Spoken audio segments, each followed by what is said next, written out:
call this meeting to order. It is 2:03 p.m. on Friday, April 20th, 2012. This is the continuation of our April 12th meeting. This is the AMATS Technical Advisory Committee. Thank you for adding the roll call to the agenda. That way I remembered. So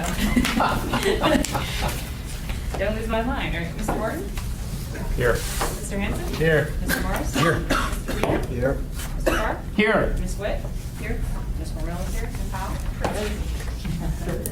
Mr. Wilbur? I wouldn't miss it. We do have four. Thank you.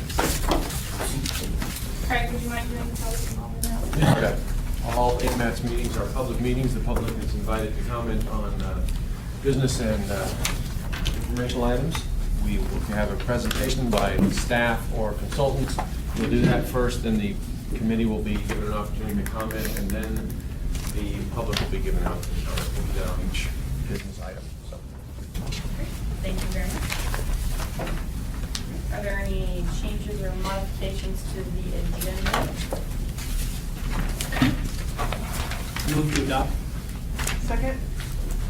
Moved by Mr. Carr, seconded by Ms. Howe. Are there any opposed? Hearing none, the agenda is approved as is. Moving right along. Our first business item, 5A, the 2035 Metropolitan Transportation Plan Carbon Monoxide PM and Air Quality Conformity Analysis. That's a mouthful. Mr. Moore, lead us in that. Okay, well, I guess staff recommended that we be a little more formal about the adoption of the conformity determination. So what I'll do is I'm going to kind of combine 5 findings of fact that I hope the THC can adopt when they forward this to the policy committee, and kind of combine those findings of fact with I'll elaborate a little bit on some of those points. But basically, my presentation will be comprised of these 5 findings of the facts. So that's a lot. But so anyway, the first finding is that as a metropolitan planning organization, we know that AMATS must make an affirmative air quality conformity determination prior to adopting the 2035 MTP, because the Anchorage Bowl area is currently designated as a maintenance area for carbon monoxide, and a portion of Eagle River is designated as a PM10 non-attainment area under the Clean Air Act. So that's the first finding of fact, and I think that's something everybody's aware of. The second finding of fact is the air quality conformity determination for the 2035 AMATS NTP has been prepared in accordance with state and federal regulations outlined in 40 CFR 93. We've gone through that process. I'll get to interagency consultation as well, but I think there's a general consensus that we follow the regulations in preparing the conformity determination analysis. Here's the third finding of fact. It has to do with one of the consequences of the analysis. That is that projected regional CO emissions in the Anchorage Bowl area are within the allotted motor vehicle emissions budget in the state implementation plan. So that's the main test for the carbon monoxide maintenance area, is that we established a maintenance budget or motor vehicle emissions budget which we cannot exceed when we analyze the emissions that are expected to come from the from the Metropolitan Transportation Plan through 2035. We went through that procedure. We used the transportation model and the MOVES EPA model to estimate carbon monoxide emissions, and found that we were under the emissions budget in all 3 analysis years. As a sidebar to that, we identified what we think is an anomaly in the MOVES model that we want to continue to bring forward to EPA resolution. Because it's possible that in future years it could cause us problems. So that's the third finding of fact. The fourth finding of fact has to do with PM10 conformity. And this is a long statement here, but it goes, Eagle River is designated as a PM10 non-attainment area, but is subject to less stringent PM10 conformity requirements for limited maintenance areas, because the EPA has found that the Eagle River PM10 limited maintenance plan submitted to EPA in 2010 and currently under review has been found adequate by the EPA for conformity purposes. And then using that limited maintenance plan analysis, it shows that the Eagle River meets the conformity requirements that are outlined for limited maintenance areas. So that's something that because Eagle River has such low PM10 concentrations over the past 5 years, there's a qualification level for PM10 non-attainment areas. Eagle River meets those. We submitted a limited maintenance plan, well, that DEC did for us a couple of years ago. It's still under review, but they have a process where they can take a look at the limited maintenance plan and then allow the limited maintenance plan procedures to be used for conformity purposes. They've done that. They sent a letter to the Commissioner of DEC. We understand that the Federal Register publication notifying us of that will be published in the first week of May. And then the final finding of fact is that the conformity determination report for the AMATS 2035 MTP has undergone interagency consultation with local, state, and federal agencies, has gone through public review in accordance with the AMATS Public Participation Plan. And the report's also been reviewed by the AMATS Air Quality Advisory Committee, and their comments have been addressed in the draft MTP. Did you make copies of the revisions? Oh, the revision? Yeah. This page here? Yeah. So I just wanted to quickly just describe the recommendations that have been made by the Air Quality Advisory Committee, and staff agrees with all of them. The first has to do with a table that was in the conformity analysis document. I think there were just some errors in the population or socioeconomic data that were presented in the tables. We revised them to agree with the Metropolitan Transportation Plan, so there's no differences in the population, employment, and household figures. And the other change that was recommended is essentially just to add public transportation projects to the list of projects that were in Appendix 1. The draft plan just had road projects. They suggested that we add transit projects, and I think staff fully agrees that we should have done that in the first place. So they've been added, and then we also made a couple of minor modifications that reflect changes that the Assembly's recommended to the MTP, specifically the elimination of South Birchwood Loop, substituting the two-phased high-list project. So we just updated that appendix to reflect those changes. And I think those were the two recommendations that the Air Quality Committee had, and we've incorporated into the final draft document. And other than a couple of typos that I fixed, that's what the final draft reflects. So with that, I guess I'm asking the TAC to recommend approval of the conformity document and conformity determination, as well as the 5 findings of fact. I'll give those to Jill so she has those. Text to those. Any questions or comments?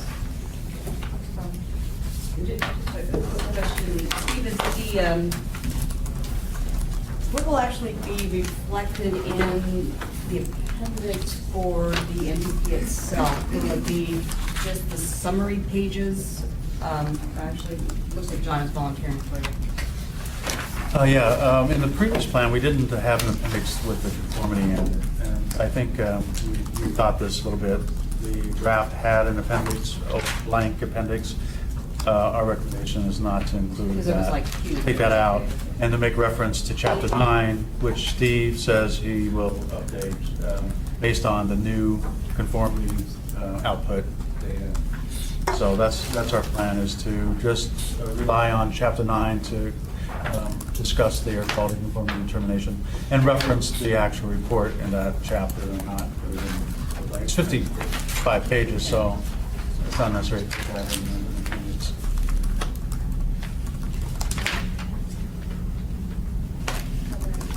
Questions or comments from the committee? And just one more clarification. I haven't been able to find quickly the table in here, but all of the demographic information is consistent with what's in. That's what we just basically substituted the MTP table that was here originally. Are there any questions or comments from the public? Sorry, we have quality. No? Right back to us.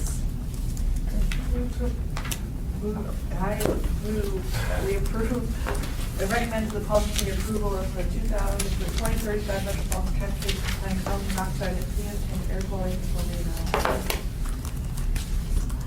And the 5 meetings. Oh, and the 550. So moved by Ms. Howell, seconded by Ms. Witt. Are there any opposed? Hearing none, we are so moved. All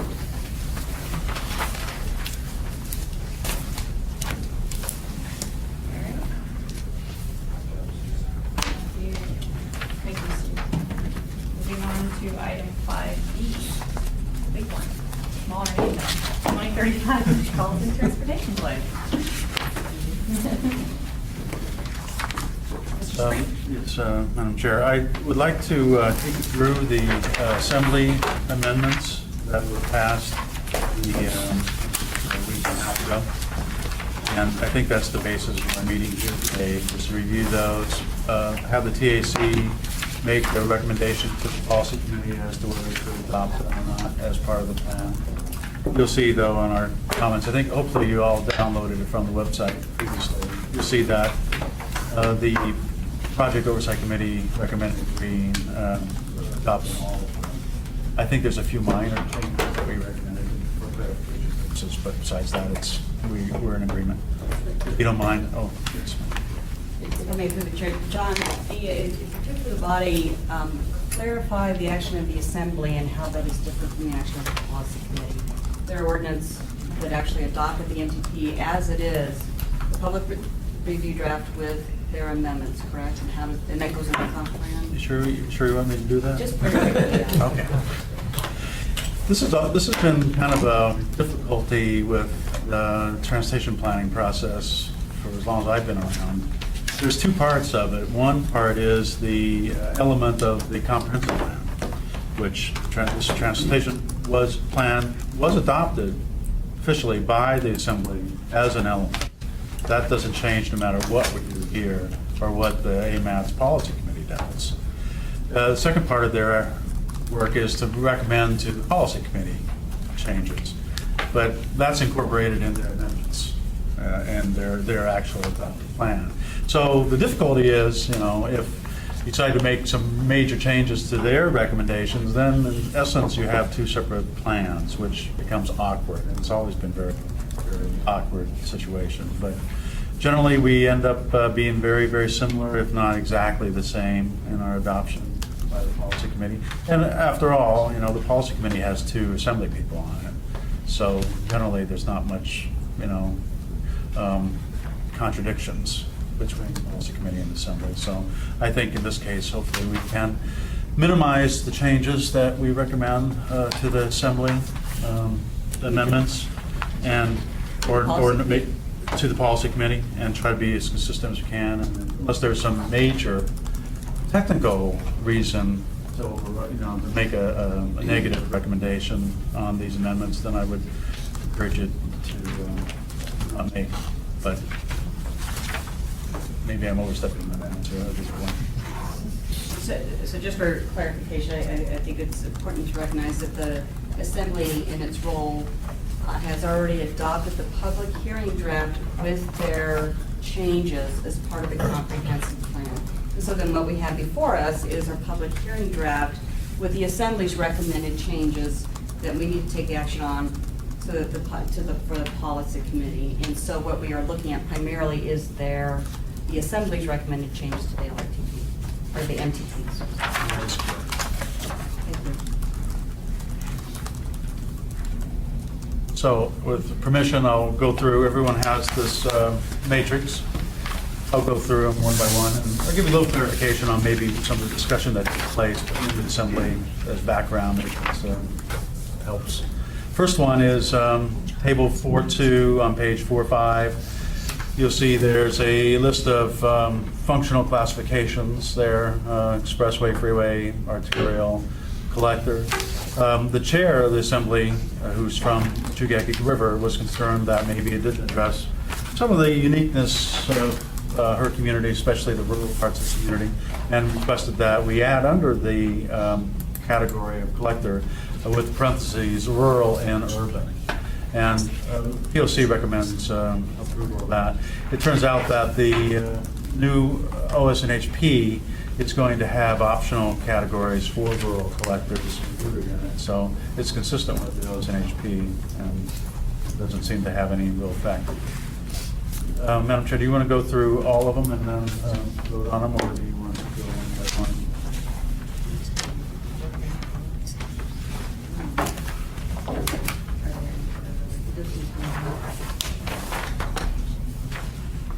Yeah, it might be better to, Might be easier to go one by one. I think so.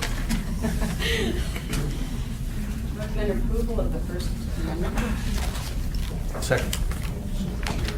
Is that your thing? Yes. Okay, sorry, moved by Ms. Witt. Just a point of clarification. Yes. So once you approve each individual amendment, then you're going to move the plan with the amendments you approve? Because right now, there's no motion on the table for the plan itself, and you're going to address each amendment to add to it. Yeah. And I just wanted to be clear that you would need that after you to accept the plan with all the amendments you went over. Okay. Or put the plan on the table and then deal with each amendment. This one works correct. Having the plan on the table and doing the amendments is probably a better way to do it, definitely. So you would just move, yeah. Okay, I withdraw my previous motion. For my second, yes. Recommend the adoption of the public hearing draft of the MTP. Discussion. I'll second that. Moved by Ms. Witt, seconded by Ms. Morris. Do I have hear any opposed? At least no vote on it yet. No, Now we're going okay, to we're do just these. doing this. Okay, got it. All right, so we're on the table. And now we're on the first one. Move approval of the first reading. Second. So moved by Ms. Witt, seconded by Ms. Harris. Do I have any hear any opposed to approval of the First Amendment? Do you have to do the ordinance? Oh, not sure. We have the audience discussion. We have no questions, any other questions or comments from the committee? So are there any questions or comments from the public on the First Amendment, which is to include urban and rural in the elector? Okay, hearing none, that says then. It's been moved by Ms. Witt, seconded by Ms. Howe. Do we have any opposed? Hearing none. First Amendment is approved by the TAC. So, Madam Chair, the Second Amendment is based on the actual ordinance of the Assembly, which requires a change in the text of the NTP. This has been vetted by Assemblyman Flynn, who created the substitute ordinance, and it seems to coincide with his intent. The recommendation is that we add a new paragraph, which is designed to reinforce the firewall between the Connect Arm Crossing project and the other MTP projects. So the new paragraph would go on page 632.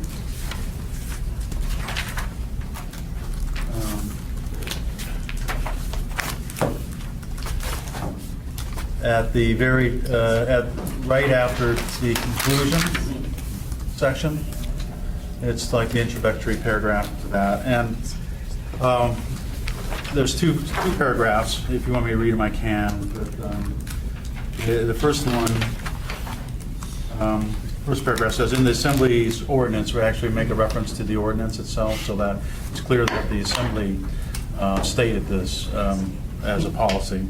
The body specifically expressed the intent to protect against the degradation of the other Anchorage Road construction and maintenance programs contained in the plan by maintaining consistent priorities and preserving local road funding from diversion to the Connect Arm Crossing project. So I think the key word there is diversion.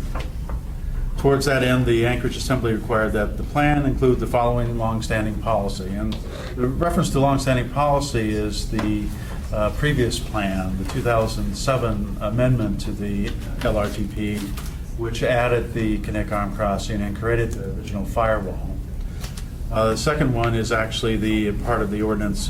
First, it says, no funding currently planned for implementation of the existing MTP shall be used to support construction of any element of the Connect Arm Crossing beyond that which is currently authorized. In addition, no local funds will be used for construction or maintenance of this project.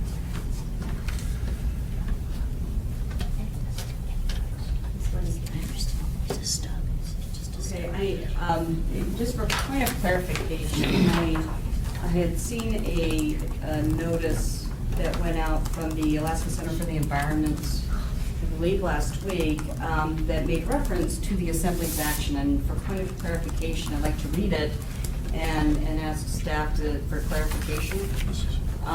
The notice said, "We did it, Anchorage Assembly votes against bridge funding." This is their interpretation. "A big thank you to everyone who came out and testified Tuesday. The Assembly heard our message loud and clear and voted to keep state," emphasized and underlined, "and local money away from going to the Kinnickarn Bridge project and the transportation plan. Because of your help, transit and trail projects will have priority." So just for point of clarification, the Assembly action is specific to what it is you have here, which does not address state funds. Is that correct?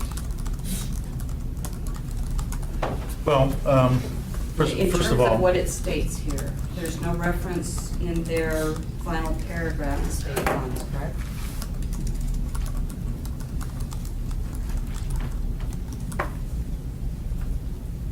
well, it says beyond that which is currently authorized.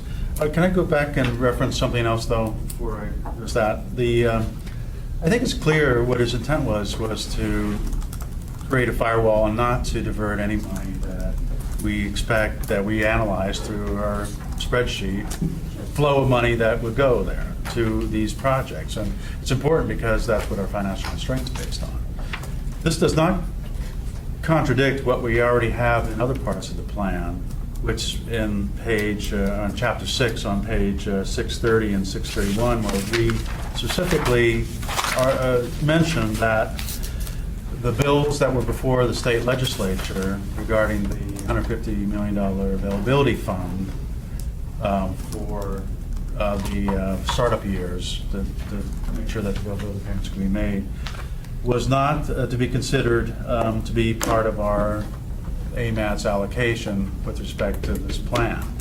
We say that in a number of places. So it's clear that adding this does not take those other paragraphs away, and that it's clear that the intent of the plan is that at least the $150 million availability payments doesn't deter or take money away from the implementation. And that's consistent, I think, with our language in this plan and other parts is consistent with this statement. Okay. But, Thank you. I agree. I mean, I think what the statement does is absolutely consistent with what we've already done in other parts of the plan. But getting back to it, the reason I wanted to bring this up to the committee is that I think it may have been a little bit misleading for this notice to go out to folks as with the interpretation that the Anchorage Assembly voted against bridge funding, because by taking action on the MTP within its own financial constraints and putting in its own documenting all of its assumptions for both the Kinnickarn Crossing and for the rest of the transportation system, recognizes state funding for both. And so it was a little misleading to state that their vote, and I can't speak for the Assembly, but having attended and watched what their final action was, is that they approved an MTP that includes Kinnickarn funding and, or funding. It recognizes the current financial plan that had been accepted by the Federal Highway Administration for the Kinnickarn Crossing. I mean, I think they adopted a plan that reflects it, but also to make it very clear that to this group is that if there's any confusion here, is that the Assembly action that we're asked to consider for amending the MTP does not say keep state funding out of Kinnickarn Crossing. I just want to make that clear. It's a clarification. Through the chair, I agree with that interpretation, that specifically because of what I referenced earlier, that the plan does recognize there's already some state funding that is expected as part of the financial plan for Kinnickarn Crossing that Nevada developed. The $150 million is state money, and we recognize that.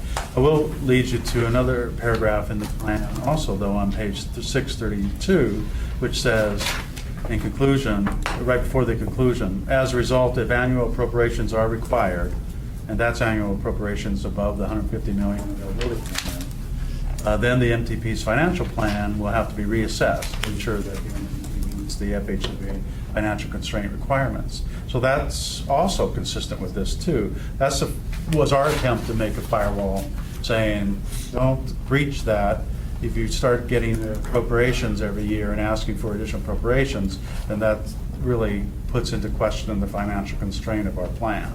And that, I think, is also very consistent with this wording too. Okay.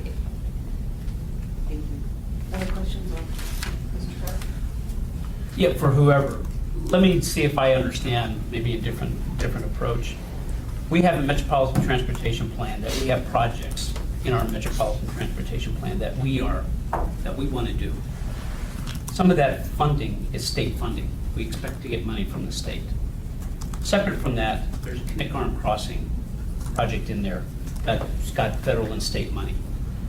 The way I read this is anything that we have identified in our plan for our projects, all this says is it ain't going to Kinnick Crossing. Whatever Kinnick Bridge Toll Authority gets for their own funding, whether it be state, federal, drug money, I don't care what it is, they can go do what they want to with it. But what this does here is says we are not going to spend any money on the Kinnick Crossing. And vice versa, it's telling the state that if you spend money on the Kinnick Crossing, we don't expect it to be taken out of our allocation. Exactly. Okay, I mean, that's all this is really saying. Yes. Okay. Concern that I have is that if money is identified, work about it, perhaps NHS funding, and there's also money in the regular TIP program for that same year, but for whatever reason, we're unable to deliver that obligation, that could be viewed as perhaps a shifting of funds. I'm afraid that this could potentially limit our flexibility to balance our program. Just in a mechanical sense. Not looking at any other part of this. Does this limit our flexibility? I would say yes, Ken. I would say yes, and I think that's the intent of the firewall, so that if we need to make sure that our local NHS program is ready to obligate, so we need to do everything we can to obligate those NHS funds, because there's no reason we can't redirect the NHS funds to non-NHS projects, a certain percentage of it. So I don't think the lack of projects or an ability to obligate would be, I mean, potentially could be a problem, but I think the effect of the firewall is exactly what it would be. If we have Seward Highway widening with a Glen Highway widening, and for some reason it can't obligate, this would not allow those NHS funds to get redirected to the Kinnick Crossing if they are regular program funds. That's how I would think. If we can identify that early in the year, that's great. We would have opportunity to redirect. You don't have that much of the federal fiscal year left. We have a substantial part of the program left to obligate. I'm just again concerned about losing flexibility to balance the program within the region. You don't, Clarification, Lance. The state decides where they want to spend their NHS money. Correct. And they come to us and say, this is what we're going to do within the AMATS boundaries. We can recommend, we can suggest that there might be different priorities. But if the state says, we're going to spend money on Kinnick Crossing and not on the Seward Highway, we can't tell them, no. Not our money. So it is possible, I think, Ken, going back, by the state perhaps having to give more money to the Kinnick Bridge, because for whatever reason, that there is less money to execute your NHS program. That's an issue with the state. It does affect us in the AMATS area, but we don't have control of it. Is that incorrect? Or let me put it positive. Is that a correct interpretation of what the state can do with its own NHS money? For clarification, when it comes to, I think part of it is that we're taking this from the Metropolitan Transportation Plan level down to a TIP implementation level. And that's really not what this document is intended to do. If indeed it is just for example, and I guess this is one of the questions I had because of this language and some of the issues that have been raised, is that when you look what has changed and what has been the primary difference for the Kindergarten Crossing between 2007 and now, is that it's a full update. It is reflecting, it's just simply reflecting the most recent financial plan that Quad has. And it is absolutely reflected in here. It's a picture in time and it may change. And a change in that financial plan does in itself not require an MTP amendment.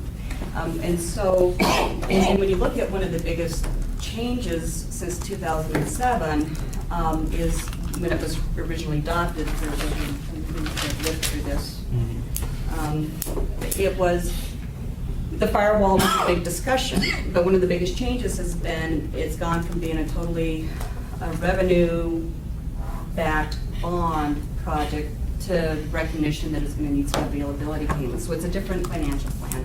And this MTP, it simply reflects that. It reflects its combination of all of these funding sources that won't really be known until there's a contract. And so, you know, I think it's important for this body to understand what does this, and to be clear ourselves, and what does this mean? And it's good to talk about these what-if scenarios. Those what-ifs would come up on our TIP and STIP side, because it is true, and the MTP does acknowledge that it's the state that sets the relative priorities on the NHS. And right now, the state has in its STIP the 49% of the original earmarks that were slated for the Kindergarten Crossing have carried forward with the project, and there's still, I don't know, 45 million left. And so, you know, I think what we have right now is an MTP that fully reflects the pro forma financial plan and clarifies where needed some of the questions that came up during that plan's development. And it is, and so the question is whether this language proposed by the Assembly is inconsistent with what we already have documented in here. In the documentation, I think as John said, $150 million, if it needs more, we need to take another look at our plan. I mean, I don't see any. And, you know, we get to start this in another 6 months, this whole process. And so it's intended to be able to be modified and reflected. I mean, you know, we can really, but I want us to be clear as a committee as we move forward with this language, because it was pretty important. It was important enough to the Assembly last time, and with the policy committee that they actually adopted the language, that I think we need to be respectful of it because of the importance of this plan to this community, as well as the concerns already expressed about the connectivity. So I just want us to be clear. And when it comes to, you know, that argument has happened a number of times, and it comes down to, you know, being litigated through the courts. Who's the boss of whom when it comes to NHS? And there is great deference given to MPOs. And typically the state's not going to be funding a project that doesn't have, you know, an expensive, high impacting project in an MPO without that MPO's support. I mean, but it's just part of that cooperative relationship that's required between the state and city as well. I'll get off my soapbox, let others ask. Can I get out of the box? Yeah. Just real quick, in that, I think the bottom, the last whereas in the Assembly Ordinance S says it, if you don't have a copy of it. It's basically the intent and the language that they were looking for in the existing plan, the LRTP. I think Assemblymember Flynn and the majority of the Assembly want that same intent and direction, which I agree with what Jennifer had mentioned. But there's some language in the first two whereases, and the last sentence in the first one is one of them, and it says, in addition, no local funds will be used for construction. I think what Mr. Flynn was thinking about was, when he said local funds, is not bond funds, not local municipal dollars. What he was thinking about, his intentions was the local program funds, the program funds that we have, as Mr. Carr showed. We have the AMATS allocation, and we have the Arm funding program. this says local funds, his intention was not municipal dollars, property tax. The local funds meant the AMATS program. Our STP, our NHS, our state projections, our financial plan that we've projected, those are the local funds he's talking about. He's not talking about bond funds. It also includes bond funds, but he's not specific to the bond funds. So his word, no local funds, meant the entire AMATS program, as I understood his intention, which is basically what the last whereas capsulizes. You have two separate accounts. So, I mean, when I read that, I understood what he meant, but someone else who wasn't in the discussion might see local funds and read simple MLA funds. Because I know the discussion from the assembly was, well, why can't we spend municipal money? If we want to spend local tax dollars on the bridge, why shouldn't we be able to? So the assembly said, well, even if we had the ability to, we should. And frankly, we wouldn't have the ability to because we don't own it. It's not, it would be a municipal facility. So that's my interpretation of no local funds. It means keep them separate. Anyway, that's my thought when I saw this, and maybe Mr. Flynn needs to clarify that when he sees the policy committee, but. Yeah, and if I may, and Lance, I had the same interpretation, I kind of applied to the first sentence, and I'm one of those who interpreted that last one. It says that it's a guidance as a municipal assembly themselves, that they don't intend to use any local bond funds. Yeah, but I don't think I think he meant that, but anyway, maybe John, you have a different interpretation, but I just. Can you get Mr. Flynn's head? I mean, I'm not going to belabor it. I think the issue there is, do we support a firewall or not? And then Mr. Flynn can argue his point. Did we make a recommendation to policy to define the meaning of local funds? I think that, I think that, this happens so many times, that things get passed and know what the intention are, and then 10 years later, it goes, what the hell did they mean? And so, I think it would be best if a definition, a recommendation that a better definition be made. Or we could provide that ourselves. Absolutely. Make a recommendation to the, I think we really need to find what beyond what currently authorized as well. Is it the 40 million plus the 150 million? That would be very helpful because the state can go back for additional authorizations, 632, I think you said, John. But then we would have to come back and say the MTP is not physically constrained. And then I mean, that would be what we would need to do. But there's no one's defining what's currently authorized either, and I think that's confusing. 60 seconds. This is the same exact language that was adopted last time. Same question.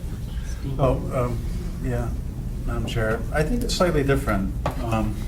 Looking at it really closely, the old plan on page, just for the record, 13 of the chapter 12 of the amended part of the plan, talks about the financial tables for the Knickarn Crossing project at the time this was adopted.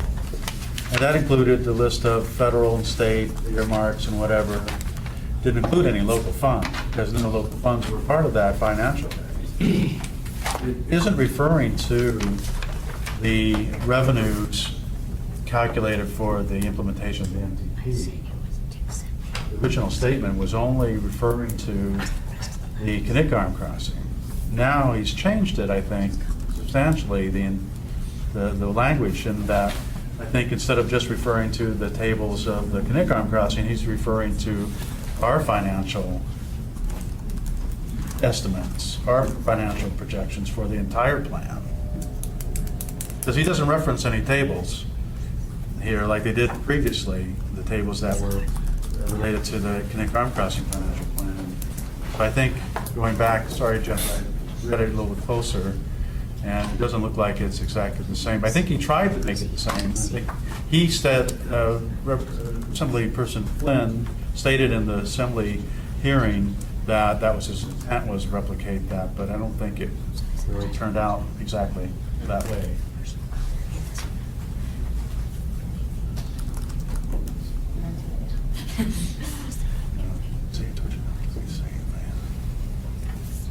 Any other questions or comments from the committee?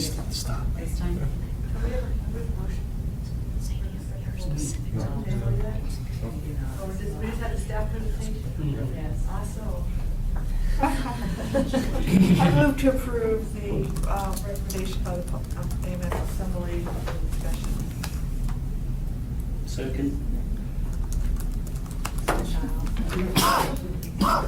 So we're moving for discussion. She just said, I'm not gonna go through the process of, Well, I didn't know whether, anyway, we just open it up because we had a lot of discussion, but we seem to be stuck. And a point of clarification, your motion is for approval. As identified here, the recommendation by the Assembly. Which is- Motion to recommend approval of the recommendation. I got it. I'm there, that's okay. Yeah, you So are. we're amending though, move to amend. Move to amend, okay. I know we haven't had any discussion from the public yet, though. We had to put it on the table before we go back to the discussion with the public. Didn't we? That's what we did last. I'm just trying to be consistent with what we did with the first. Okay, never mind. I was taken off the table.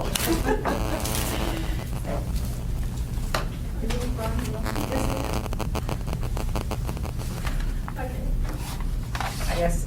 We have the discussion among the committee, we open it for public discussion, usually it's back to committee and that's we go over their motion. The first time around, I forgot to open it to the public for discussion, so we already had a Jill, motion correct on me, the but table. my understanding of parliamentary procedure is if a motion is on the table, there's not discussion from the public. So Yes, in this case, you have staff presented, we discussed, now they can talk. okay, so she's withdrawing her motion, we are now opening it to the public comments. There we Thank you, go. that's what I thought. Just somewhere. checking. Please state your name for the record. Jamie Kenworthy, I think it's clear from the discussion at the assembly, when we're talking to assembly members, both the 7 people who voted for this and the 2 who did not vote for this amendment made clear the state could spend money on the Connect Bridge. They had no power to tell the state what they could do. They were concerned about the toll deficits, so this ordinance was directed to basically the state funds going to AMATS, as Mr. Wilbur said. So they were concerned of the effect of the toll shortfall on the state expected funding for AMATS, and was directed at those funds. And secondly, on the 150 million, that HB 158 did not pass, so there is no 150 million, there's no state guarantee in this session of the legislature. They may do it next year, who knows?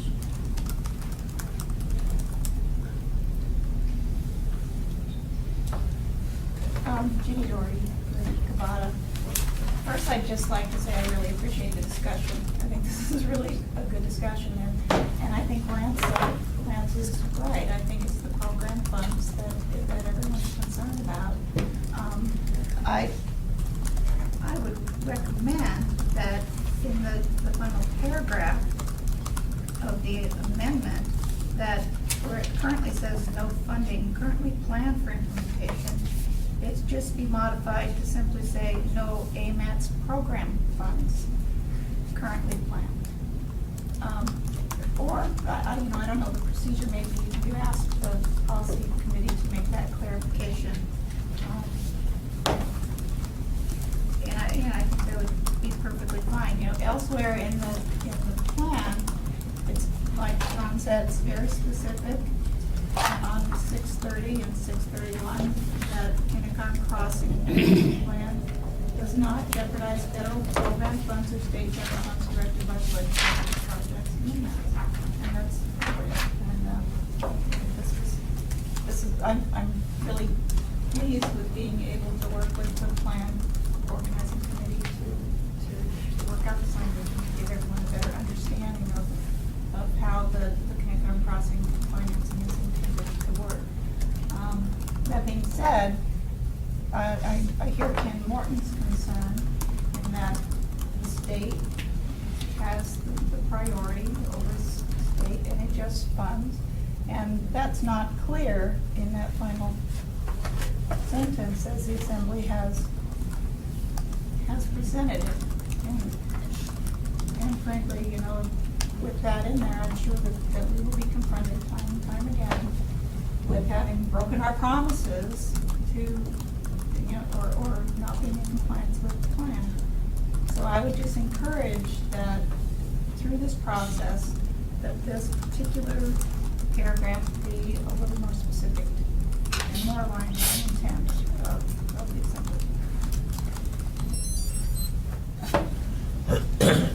Any other questions from the public? Question, I guess, thank you, Judy, for the recommendation that we can consider here for modifying what's before us. I guess I have a question, is there, since this language is, with one exception of referring to two specific tables, since this language was in the adopted NTP or LRTP from 2007, does that language at all impede Kabata's ability to develop and get approval for its pro forma financial plan through FHWA? I'm not following the question. The language that is before us is very similar, if not almost identical, without reference to two tables, to what was already in the adopted plan in 2007. Did that language and the way that it's in there, in the 2007 MTP, did it impede Kabata from successfully getting approval of its pro forma agreement? It apparently didn't through FHWA. No. Okay. And so, and nor has it, I guess it hasn't really come up, you know, because elsewhere in the plan it does recognize that the state controls the NHS funds in cooperation with AMATS through NPO. Really, our concern is more with the public perception.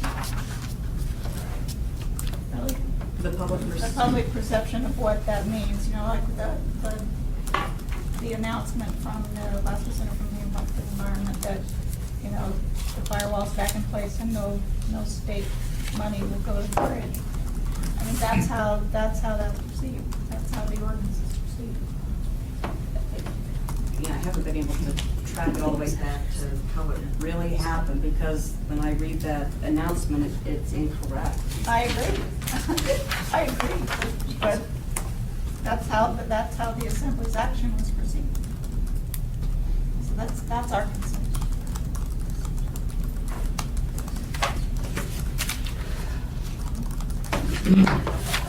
Madam Chair, I move the second item recommended from staff with an edit to the last paragraph from staff that says no AMATS program funding currently planned for and then carried forward as proposed by staff with that change. Second.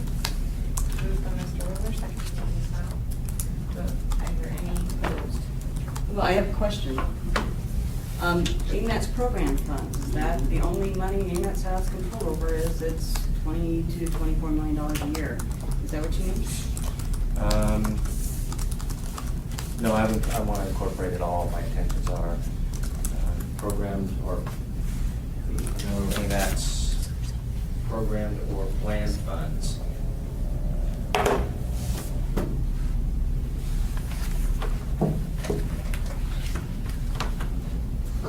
So John might have. Do you have some ideas, John? You could refer to the revenue projection table in Chapter 6, which identifies the projected future revenues. And then you have a specific table. In fact, just jump in, what are those revenue sources? State, federal, and local. Yeah. So, And Giovanni, we need to find that table. Is that part of it, you know? No.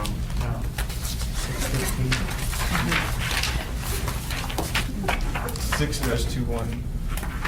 Oh wait, no, that's village communication. Further.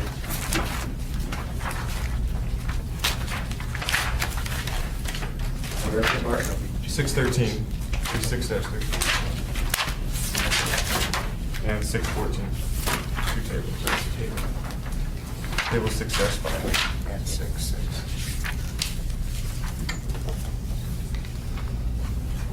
Oh, so maybe I have everything.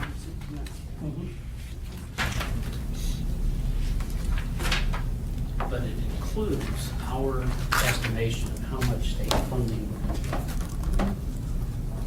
The state, for whatever reason, says we decide that the priority is the kindergarten crossing, we may get less state money into AMATS, and we have no control.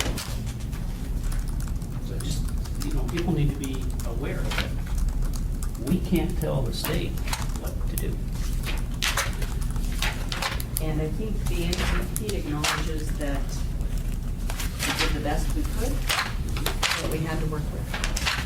And basically the number in developing it, we thought was pretty conservative. And it was based on an average in which 1 year we had 0. And so for a 20-year plan, I think we'll have 5 more new plans before we reach 2035. And to address Judy's comment there, there's going to have to be, in a sense, a leap of logic to some extent to say, oh, AMATS had planned $25 million this year in state funding. You only got 15, and you're out spending money. Oh, that must be why we only got 15. There can be any number of reasons why we didn't get what we projected. First of all, because it's a projection. That's right. So I think you just start getting wrapped around the axle, and I go back to, I think, what John was saying and Lance was saying was Assembly Members Flynn intent. We are not going to program any funds for the kindergarten crossing. We meaning AMATS. Whatever we have in this table here, whatever we get from whatever source we get, I think what we're saying is we're not going to spend the money on the kindergarten crossing. And I would just question too, let's say the state is comfortable with allowing AMATS to make that determination. Well, in that case, the state should be very comfortable because once it does come into the AMATS, it is our control.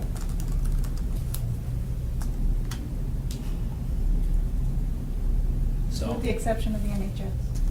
with the exception of the NHS, no question. It still has to be on the tip and have to be done in conform.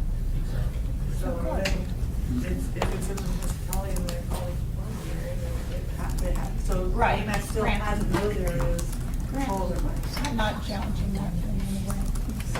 Madam Chair, let me just make a minor suggestion of my recommendation. Instead of saying no AMATS program funding currently planned, let me suggest no funding currently planned for AMATS projects, AMATS project implementation of the existing metropolitan plan shall be used to support the bridge. Do you want to measure this? Yeah.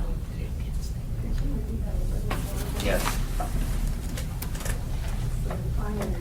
Final wording will be no funding currently planned for AMATS project implementation of the existing metropolitan transportation plan, and then carry on the same language, shall be used to support. I'm sorry, just read it one more time.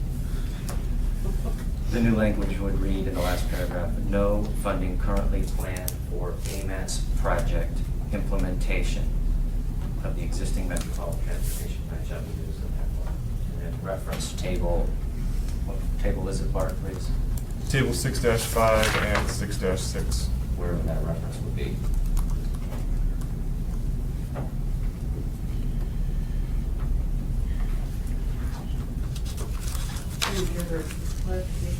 It's just basically, I was trying to get to the point, I think Judy had a good point, and that is be as clear as possible whenever possible, so people don't read one paragraph and get it confused with another. I think, is current funding the money they've got?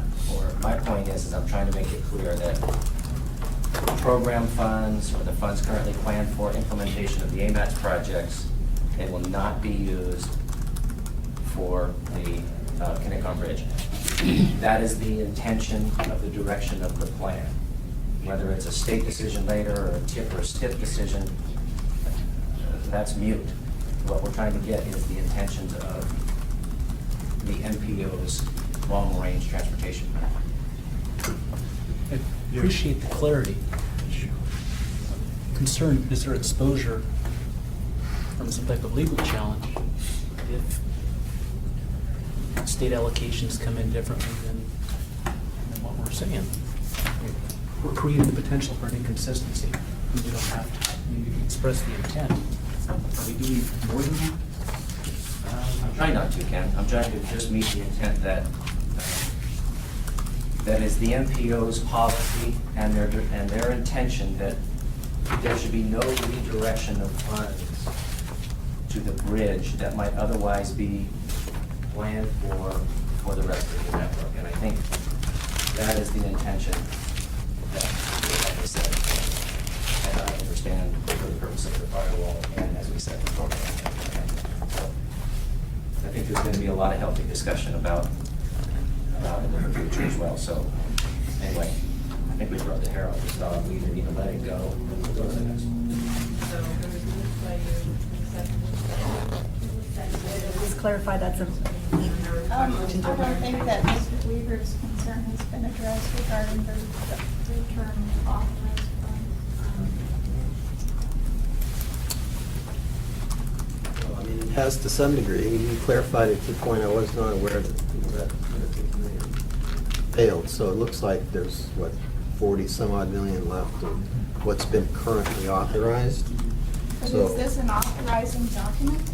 I don't think the plan authorizes funds, does it? It's just recognizing what's happened historically, currently authorized. So it's, that's all it says.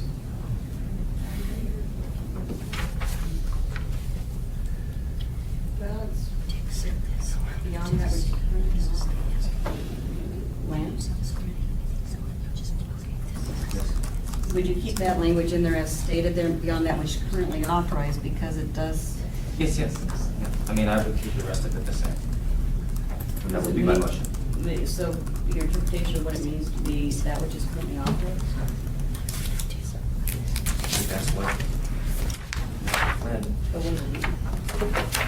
That's,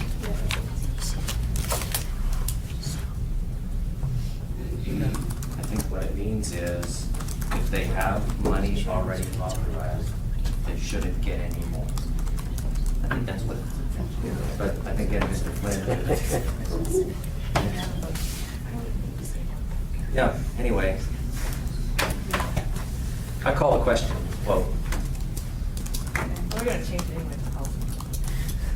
So now we're gonna pause, so it goes to a vote. What would you? and then can we come back and suggest another authorized amendment for both the latter parts? I call the question, let's vote. If we want to bring another motion up to change it, we can do that. We're not gonna get done if we don't move on. Mr. Moore? Please read it again. The beginning of the staff recommendations, all of the language would be the same, except the last paragraph would say, no funding currently planned for AMATS project implementation of the existing transportation plan shall be used to support construction of any element of the Kinnicum crossing beyond that which is currently authorized. In addition, no local funds will be used for construction of maintenance of this project. Point of order there, you added to table 6-5 and 6-6. Thank you, Mr. Carr. I think that reference would probably be best placed after, when you say plan for AMATS project implementation of the existing metropolitan transportation plan shown in table 6-5 to 6-6. I think those are the correct tables. 4? Fourth, Yes. Mr. Hanson was yes? Yes. No. Yes. Mr. Carr? Yes. Ms. White? Yeah. I'm yes. Ms. Howe? Yes. Mr. Rover? Yes. Yes. So we're 8 for, 1 against.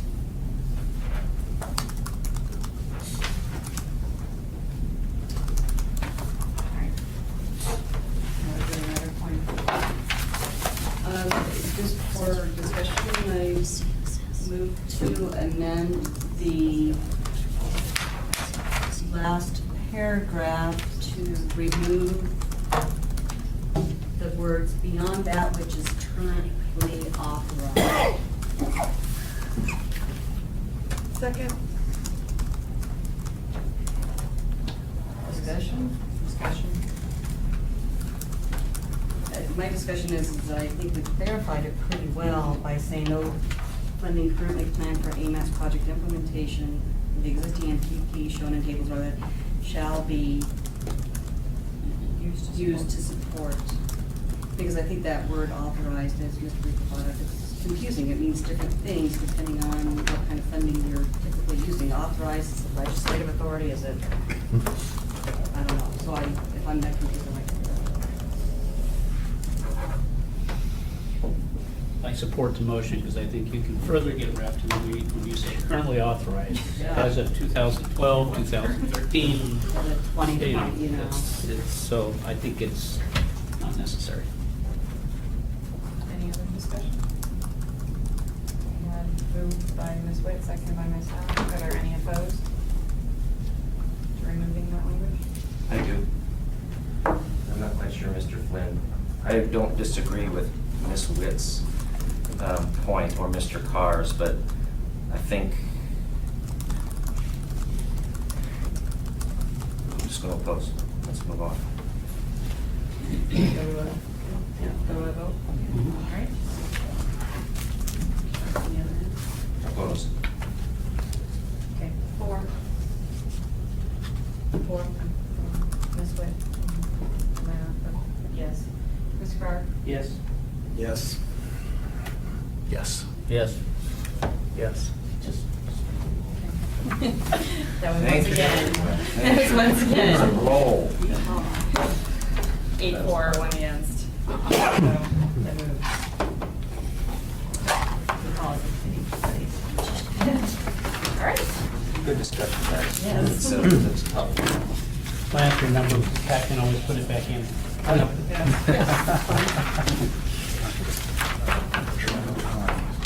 we're on to item 3. Yes. Chair, the third item is on change to table 7.1 on page 7.5. Essentially, this is the initial screening criteria for roadways. And there is some concern at the Assembly regarding what the impact of this would have on projects in rural areas, that they might be biased against projects with low traffic volumes, without multimodal type of amenities. So they didn't ask to change everything. They basically said, we recommend that that the TAC review and potentially amend it with probably the expectations that that might happen some future date. But there was one clarification that they specifically wanted to point out, which was involving the cost-benefit criterion, which is the last one, I believe. The way it was written is a little bit confusing because it has cost divided by length divided by ADT. They couldn't, for the public, general public, I think it's hard to figure out how you calculate that and what it really means. And so my suggestion to them was that they change it to be more easily recognized as a cost divided by the benefits.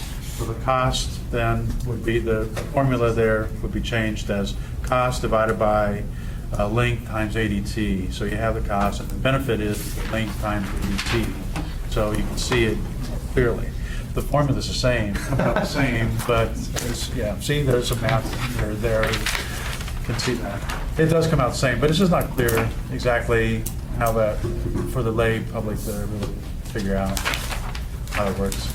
So recommendation is to change the cost divided by length divided by ADT to cost divided by length times ADT. And also to clarify that the first quartile, 5 points, is actually the lowest score. Because the more benefits you have, the cost, the lower the score is going to be. So the better, the lower the score, the higher the point should be. So that would be clarification also. So it would be lowest instead of highest? Lowest instead of highest, yes. So it's 2 changes. Yes. Any questions or comments from? They don't have any expectations going to be rescored or anything, right? No. And that would it be helpful on this to put something in there that the criteria will be looked at as part of the next update? That's down lower. It is? Yeah. I'm sorry, I didn't I'm sorry. I didn't hear what you said. Oh, Gary Kansian, it's mentioned up in the start of this that see comments response for table 8-1 on page 8-2, that we're going to discuss that later. I don't know. Or does it say that?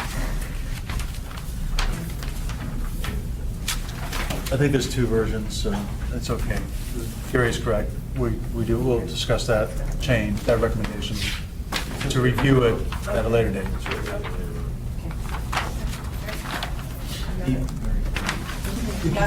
Any other questions or comments from the committee? Any questions or comments from the public? Hearing none, back to us. Move to approve recommendation, number 3. To amend.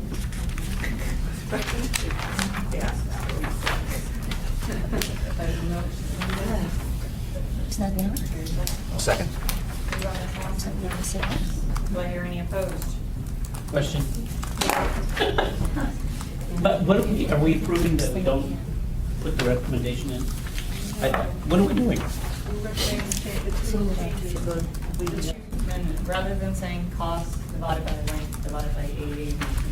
Do the equation. and- Oh, okay, I get it now. It just says To accept the plot POC does charts. not recommend it, so.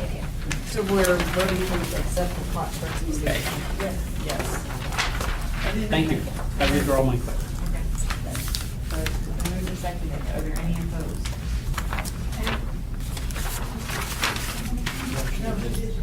Sorry, I must have missed it when I was trying to.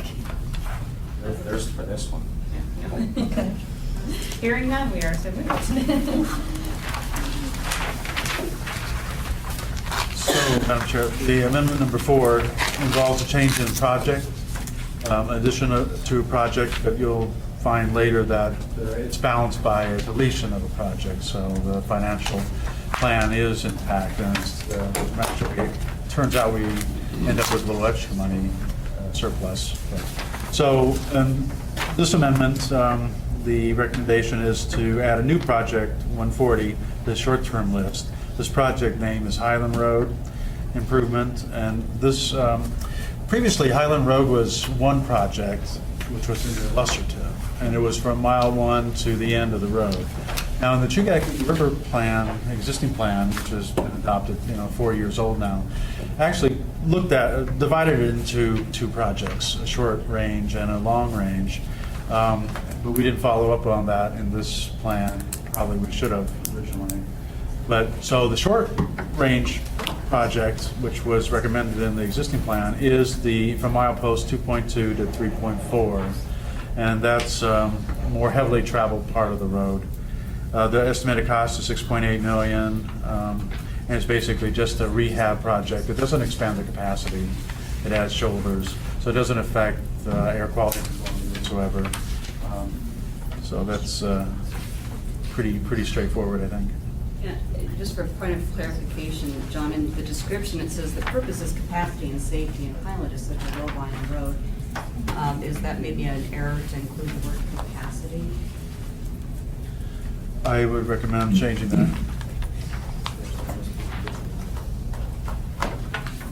So would the purpose then just be safety? Yes.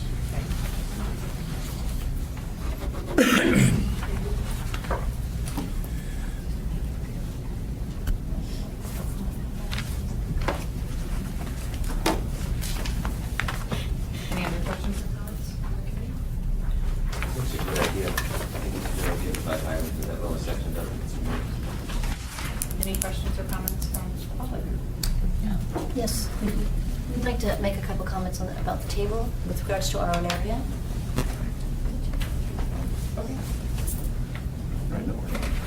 So it's not this particular Highland project, but we just don't want to move off of this table before you move on from this table. So I just didn't know whether you wanted to take action on the Highland Road project, and then we have another project on table 7.3. We can listen now. Okay. We're from, We're both from, we're on the board of the Rapid Creek Community Council. I was laughing because between the two of us, we probably have 100 years of living out there. And with respect to, we have three Joan people Diamond to and address. Nancy Pease. Joan Diamond and Nancy Pease, yes. So, thank you, Lance. You're welcome, John, I'm just coming. That's good. Should I go ahead? Mhm. Okay. The first, and the reason we came directly to you is we submitted these comments previously in October. We also asked our assembly people to bring them up at the meeting on April 10th. And the response we got was that the assemblies repeated multiple times that the MTP is advisory and that details of local specific projects would be addressed in a public process once funding was available. And we're not comfortable with that. It's a printed document, it's adopted, and it is, we understand, the document that gets the funding. So we want to make sure that our concerns are heard before the document's finalized. So the project I wanted to bring to your attention on table 7.3 is project 131, Mountaineer Drive. It targets $7.9 million to put in a new connection from Rabbit Creek Road south to 164th. And our concern is that this project is in the design stage, and its cost has gone up already, and the project's already shrunk to the point that it really doesn't offer the public benefits it's supposed to. It doesn't connect to 164th anymore. It crosses a creek, goes right to the edge of a large private subdivision tract, and stops. It doesn't provide connectivity and egress from Golden View Drive, which is about a 2-mile-long cul-de-sac. And it was supposed to take pressure off the Golden View Road. Instead, what it does is put more subdivision homes and traffic onto Rabbit Creek Road and actually puts more burden on the intersection. So right now, it's got public funding, and the only benefits, it's kind of a bridge to nowhere across the creek to the private subdivision. So if it's going to be funded with public funds, and the public funds have been appropriated, it really needs to be a complete project. Otherwise, it's only a private benefit and some public congestion. So our request is that the funding be appropriate to the original project. That it, again, right now, the design shows that the funding will only go part way.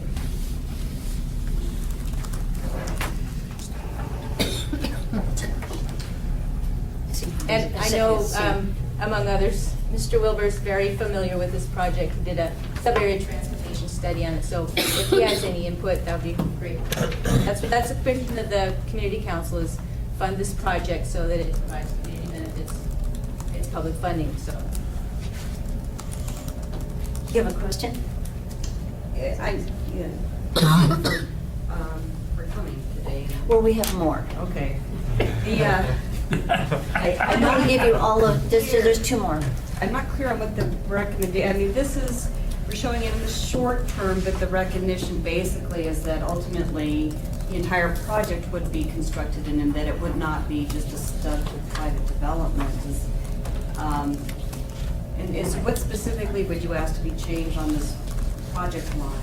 The amount of funding, because it says 7.9 million to extend it to 164th, but the design is already far enough along that 8 million only takes it to 152nd.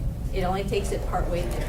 So we already know from the design work that's been done that that funding amount doesn't fund the project, and half the project is not a public benefit. It actually adds to congestion on the existing road.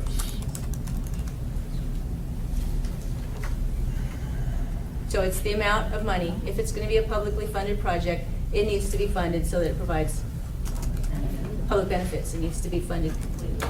So the issue right now here is that the estimate that we're showing is inadequate based on current information, is that correct? Correct.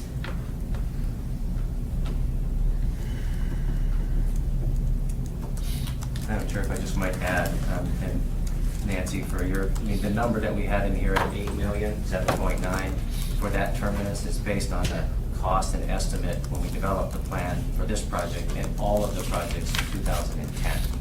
So I think that the information for 7.9 is accurate because the number was generated for an estimate in $2010. There are many projects in here that there may be more up-to-date costs in 2012, that it would be, that could be adjusted, but then all of the projects would not be in constant dollars for future inflation. So I wouldn't recommend that we change it. I still think the project has merit from its, and I would hope that you agree that there is merit to a roadway connection between Rabbit Creek Road and 164th, even if the dollar numbers might be low as of the information we looked at today. Even though the current scope may go to, what did you say, 152nd. Okay. Where there are no roads, it's just to the edge of the property. I don't think that we should make a change. I think we should recognize that there is new cost estimates for this project, and as the project gets developed, it's currently being supported with state funds, but I don't think we should change the plans because 2010 cost estimate wasn't 8, well, it was 8, but it's 7.9. It's just the terminus is a little different. So I think there's other things we can say about it. Well, it's really important to us that the project be recognized that it needs to go to 164th in order for any public benefits to accrue from this investment. And I think the plan is consistent with that. You think that the what? The plan says It says to 164th, but the reality is the money won't get you there. the money we have today will not get us there. But the plan is to get to 164. Right. So that would be consistent with what we want to do. Okay, so we made our concern known. But currently, we do have a legislative grant to get us, Partway. yeah, we got $4.5 million, which is to get us partway there. Plus, we need additional money. Actually, I think with the preferred alignment we've got right now will get us down to the, that subdivision. The developer is required to construct that road and tie in there. But we do need money for the intersection there at Rabbit Creek Road because it's in bad shape Right, okay. when we get this done. Okay, we're glad to have that recognized. Okay. Next. The other project, and this may be a simple clarification, project 317 from table 7.5. That is a proposed extension of Elmore Road from German to Rabbit Creek. Earlier, Mr. Spring told us it was removed, but our latest information is that it's on the illustrative list. The list for after 2035. And our concern as a community council is that if it's anywhere on any list, it needs to be presented as it was proposed in the Hillside District Plan, which is as a study area. And what appears in the MTP is a specific length of roadway with specific amenities. And the community has spoken out definitively that this is an area of complexity. The study area is the place to begin. So it may only be on the illustrative list, but if it is still on the illustrative list, the council would like it put in as a study area, not a 1 mile collector with this pedestrian and that in the future. Do you know, John, if it was? Well, to the chair, yeah, our intent was to designate it as a study area. We have a figure that includes all the study areas. You know what that is, Bart? I'm trying to find it out. Yeah, and it shows that particular one. Yeah, I guess I could go either way. I mean, it doesn't hurt to have a placeholder for when the study's done, and have something in there that could be, moved into the long-range plan or the short-range plan. But the intent was to do exactly what was said. The intent was to make it a study area consistent with the Hillside District Plan. So it could, I would have no objection to removing it from the illustrative. So the study's done. Does that mess up maps, anything else, other tables, all of, the... No, I'm curious, what is... We'll have to look at it, but if it comes off from what the current document is, it'll change numbering, it'll change all kinds of things. Well, it's not on the recommended roadway map because it's illustrative, so the only renumbering that have to be done would be in the illustrative table. Well, we So can you it do would- like study area and refer back to where it is in the study and just leave it? Well, we have a number, we have like 12 study areas, so I'm not sure I would just put one specific study area in No, there. no, no, I'd say refer to where it's, what study area is included in, instead of giving the project Oh. description, you place a description which is refer to study area blank, and then leave it in there so it doesn't mess up our tables and numbers. Or even leave it in there as written as district study area. And just adding that simple sentence so that it's clear that it's a study area. Or it could change. I mean, the point that they want to say is that we shouldn't have a scope or a description or purpose until the study's done. Right. So that maybe just replace the language with a reference to whichever study that particular area is going to be studied. And wherever it's listed in, or wherever else. Either. Sorry, I'm getting. It doesn't matter, to me, it doesn't matter, it's in the illustrative, take it out, don't take it out, it's not gonna get funded until the study area is done, so, whatever. Gary, can you make a recommendation?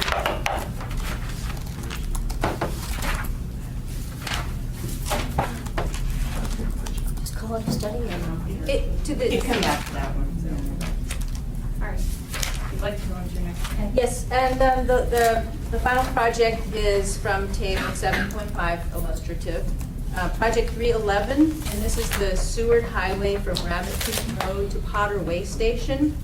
And it has been unclear to us whether, well, two things, I guess. It's on the illustrative list the last time we checked, and so it won't be addressed until 2035. You're probably all familiar with that section of roadway. It's 2 lanes along Potter Marsh, and because of the traffic loads and the hazards from all vehicles stopping, we feel that it should be addressed sooner rather than later, so we're hopeful that it can be pulled into the long, before 2035. The other concern we have with project 311, it's unclear whether the old Seward Highway on the east side of Potter Marsh is included in that project, but we would definitely like the old Seward Highway east of Potter Marsh to be addressed in the nearer term because of the safety hazards of that stretch of road.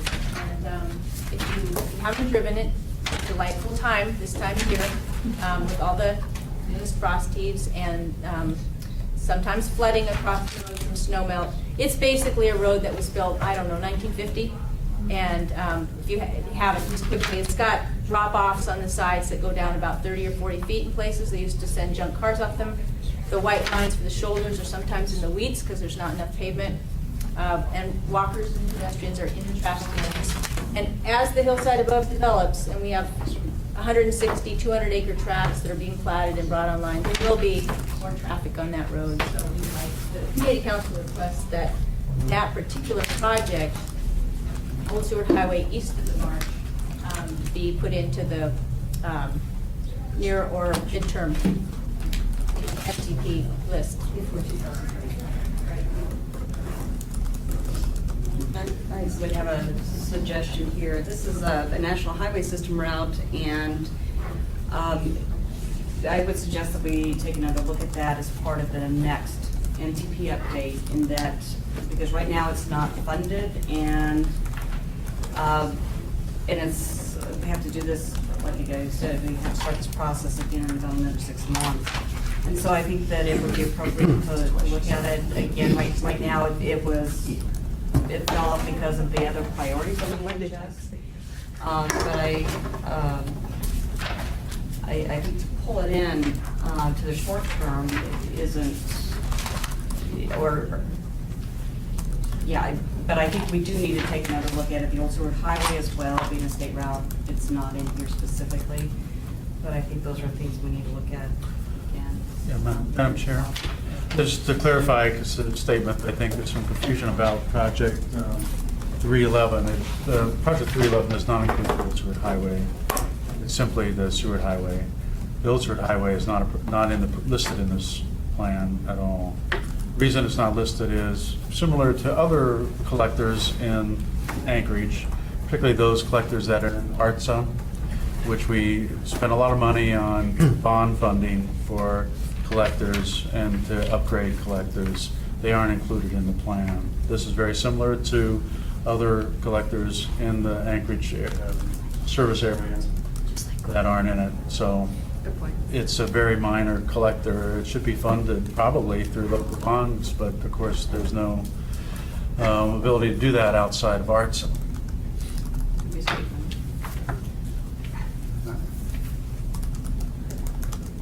Thank you for the opportunity to come directly to you. As I said, we weren't able to get through our assembly process, so thank you. Thank you. Just a clarification on the table 7-5, project 317 is wrong in this table. It should be, project 317 was changed in the previous one through the comments. The chief, the work where Gilmore Road got moved to the study area, so it shouldn't be listed on here. 317 is actually the Minnesota Drive frontage road from Diamond Boulevard to Raspberry Road. And so we'll change the description. So this should be out of here entirely? On the illustrative list? On the illustrative list, 307 is what the one you talked about? 317. Not the previous comment that they had given, that's what they were saying here, saying it's already been removed from the. Yeah, it's just, it's been removed to the study area. Okay, so Okay, it's not has on, been moved to study area. it's not on any list. Right. Okay, okay. That's what you're requesting. Okay, thank you. That's good. Thank you. Thank you. Thank you. So it'll get changed to revise that. Do we need to take action? We already approved that change. We approved the change already. I looked back at the comment sheets from the previous one. and It didn't get changed in this table. It got changed in table 7-2. It didn't get changed. Okay, Madam Chair, I move that we, the original motion table number 4, 37 regarding Highland Road, divide it to the area that staff recommended and supported by the POC. And that includes the taking out the statement about capacity. Yes, thank you, Chair. As amended to take out the, it says purpose, it should say Safety. safety. Moved second, any opposed?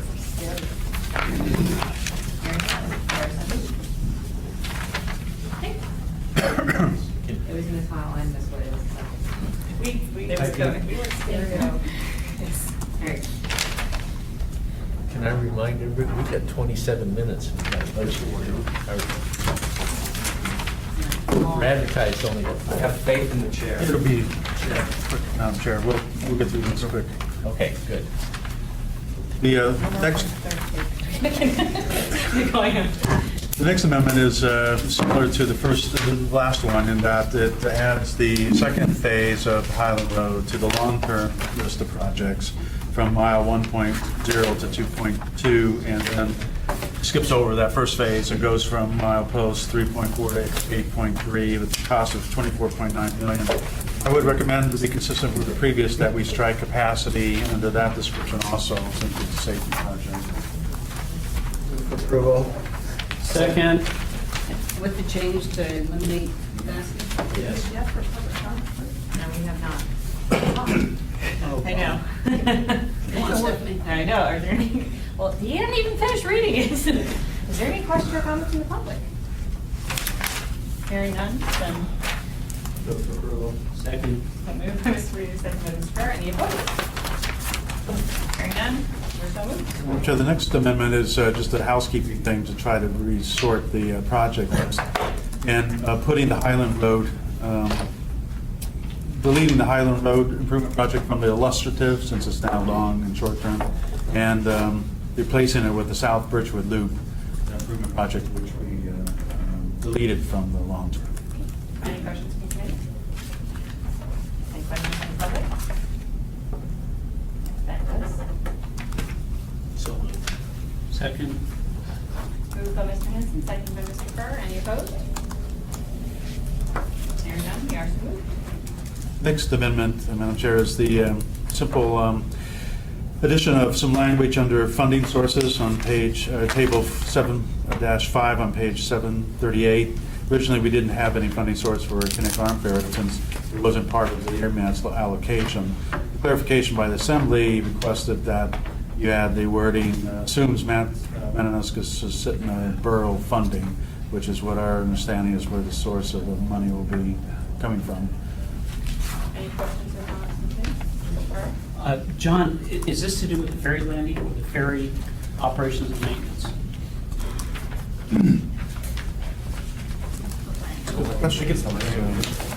The land. Okay. 321. Yeah, it's a capital project, so it's a capital The project. landing on this side? Right. Okay. Thank We all you. know, we don't know that it's going to be. Are there any other questions from the committee? It's just the terminal? Yep. Thank you. Any questions from the public? Hearing none, it's back to us. Move to approve. Second. Moved by Ms. Howe, seconded by Mr. Hanson. Any opposed? Hearing none, it's moved. Next amendment is on table 7-3 on page 714. It involves project 112, Spinard Road Rehab. There was quite a bit of discussion regarding. Can we do the next two together? Yes, let's do the next. Good, good, very good. Because they are the same project. And there's a lot of discussion about whether or not Spinard Road should be converted from a 4-lane to 3-lane. And so there was also considerable discussion regarding the feasibility and the desirability of making a couplet out of 36th and Spinard. So in order to give more flexibility, let's say, to the designers, they recommend deleting rehabilitate from 4 to 2 lanes and replace that with rehabilitate to improve traffic flow. That applies to both of those projects. Project 112 and 121. There's also, though, under 121, they're slightly different, Madam Chair, in that 121 involves the coupling. And there was additional motion which asked that there be more study of the feasibility and impact to the local properties with respect to the one-way couplet, and how that would, how those property owners would achieve adequate access onto the couplet, because it's a one-way in each direction. In particular, oh, sorry. If you want to get more detail, you can, but it was the, is it AHFC? No, it was the Cook Inlet Housing. Cook Inlet Housing, thank you. Who owns the old EJ site. They want to redevelop it, and that's on that couplet. They foresee major problems with access there if you have to enter or exit on a one-way street and go all the way around the block, et cetera. So they just said, they didn't change it significantly, they just said, consider the impacts of the property, of the effect of the couplet on those properties. Very discussion. One of the things that wasn't clear or understood by the Assembly when they had this discussion is that the couplet is to the congestion. So it's pretty darn, it has a huge impact on that facility and signal timing, and I think Ken addressed that in detail. Yet, the feasibility and impact analysis and local projects, I know we talked about this a little bit in talk, but we do that for every project, and so why would we put it on this one and not everyone? I guess that maybe as a committee we should talk about that. I think their deal was they didn't want to presuppose what, the final conclusion was. So they just tried to put in some language that say that we would go through that process consistently. I would argue that we do that every project, similar to what Jennifer indicated. Yeah, but Madam Chair, I think it was, I think their inclination was just to eliminate the couplet, but they realized that that might cause some problems with our conformity analysis and et cetera. This is their compromise. They elected not to eliminate the couplet, which they didn't think was a good idea, and just asked that you take a look at the impacts before you go and do anything like that. So I think in this case, it was a way to get It's belt and suspenders. What's that? It's belt and suspenders. We already do it, but they just want to make sure it's done. Is that correct? Yes. And we should add everything that we do in every project anyway. No, I think. Design in accordance with driveway standards. We do have pavement I design. understand, but this is, Spinard Road is it. Bernard, Touchy. Discuss the feasibility of reducing travel hours delay of the 30,000 people who travel Minnesota every day. Let's mention that. This isn't that. Well, part of it is just that with the feasibility and impact analysis. I guess the impact analysis does the impact analysis on local properties. To me, it would be, you have to look at both the impact on local properties and the impact on the overall traffic system. I think, if I can, I think the key is not what they added in, but what they took out. They understand that you do this to improve traffic flow and you do all those impact analysis, et cetera, but they were suggesting that what you have in here right now says 4 lanes to 2 lanes. And they were not wanting to presuppose what the designer should do, change it from 4 to 2. They wanted you guys to have the flexibility to come up with whatever was the best solution and not say, hey, it says in there, it's gotta be from 4 to 2, period, or 2 to 4, whatever it is. They wanted that out and put language in there that says, you guys are gonna do what you're gonna do, but let's presuppose that this is exactly what you're gonna do. That, I think, was the key in the discussion at the assembly. Well, for that part, yes, but not the couplet. Yeah. The couplet was a little bit different. I apologize, I don't have a copy of the full description. Is this the entire description of the project? I just wondered if we should add rehabilitate to improve traffic flow and pedestrian facilities. I mean, it seems like the intent of that project is more than just to improve traffic. Madam Chair, the rest of the language does include Oh, it does, a okay. description of pedestrian. Maybe we should do one at a time, so because it might be a little different. Are there any questions or comments from the public on either 8 or 9, both of which projects 112 and 121? I would just comment, I've got Ann Brooks. Thank you. There's been a number of projects that I've been working on where the economic cost of the safety improvement is not identified, and I'm not sure that's part of our analysis. But this is a project, I've got some history with it, that there is an economic cost of continuing degrading safety in the corridor. And so,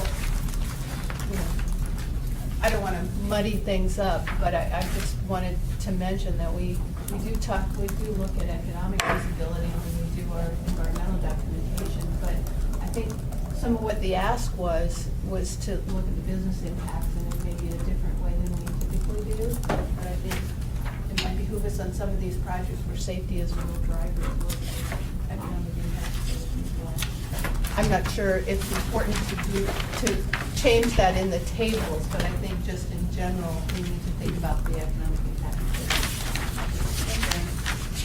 All right, back to us. You want to do them separately? Yeah.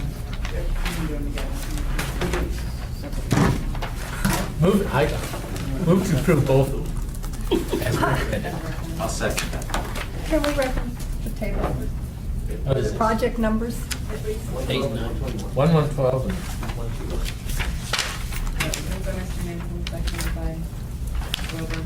I have just an additional edit. I would suggest on table on project 112, I believe the Assembly's intention, it says rehabilitate, we strike out rehabilitate from 2 to 4 lanes to rehabilitate. Rehabilitate traffic flow with the center turn lane. I think with the center turn lane on 121 should also be stricken. You're absolutely right.